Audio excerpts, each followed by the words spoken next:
ఈరోజు స్వయంగా ఆయన ప్రకటన ఇవ్వడం జరిగింది. ఆంధ్రప్రదేశ్‌కి వచ్చి. పీపీపీ విధానంలో నిర్మాణాలు చేపడితే ప్రజలకు వీలైనంతగా మెరుగైన వైద్య సేవలు అందుతాయి, అందుబాటులో ఉంటాయి. ఇది కేంద్రం తీసుకున్నటువంటి నిర్ణయము. నేషనల్ మెడికల్ కౌన్సిల్ చైర్మన్ గారే చెప్పినటువంటి మాట వాస్తవం కాదా? జగన్మోహన్ రెడ్డి గారు ఈ స్టేట్మెంట్‌ని ఒకసారి చూసి మీరు మెడికల్ కాలేజీల అంశంలో మాట్లాడాలి. ఈరోజు మెడికల్ కాలేజీలు అంటున్నారు. మెడికల్ కాలేజీలు ప్రభుత్వ మెడికల్ కాలేజీకి అంటే 100 పడకల ఆసుపత్రికి అనుగుణంగా ప్రభుత్వ మెడికల్ కాలేజీలు ఉంటే తద్వారా ప్రజలకు సేవలు అందుతాయని చెప్పేసి అంటున్నారు. మరి 107, 108 జీవోల సారాంశం ఏందనేది కూడా జగన్మోహన్ రెడ్డి గారు చెప్పి ఉంటే ఇంకా బాగుండేది. గతంలోనే A category, B category, C category, మరి self finance quota, NRI quota తెచ్చినటువంటి ఘనత జగన్మోహన్ రెడ్డి గారికే దక్కుతుంది.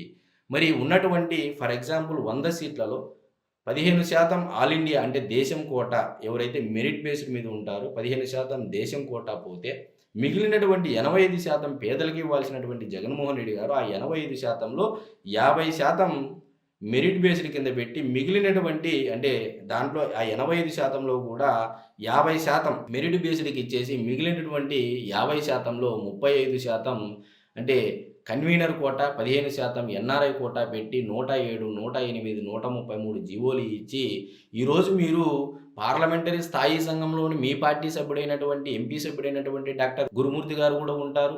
మరి అక్కడేమో సైన్ చేసేసి, ఓటేసేసి పీపీపీ మోడల్‌కి ఈరోజు రాష్ట్రాంగం వరకు వచ్చేదలికే ప్రైవేటైజేషన్ చేస్తున్నారు. ప్రైవేటు ఎవరైనా సరే ఆ కాంట్రాక్ట్‌లు నిర్మాణం చేపడితే మేము వచ్చిన వెంటనే జైల్‌లో పెడతాము, ఆడ పెడతాము, ఈడ పెడతాము అని చెప్పేసి ఏకంగా బెదిరించేటువంటి ధోరణి ఉంది అని చెప్పేసి ప్రజలందరూ తెలుసుకోవాలి.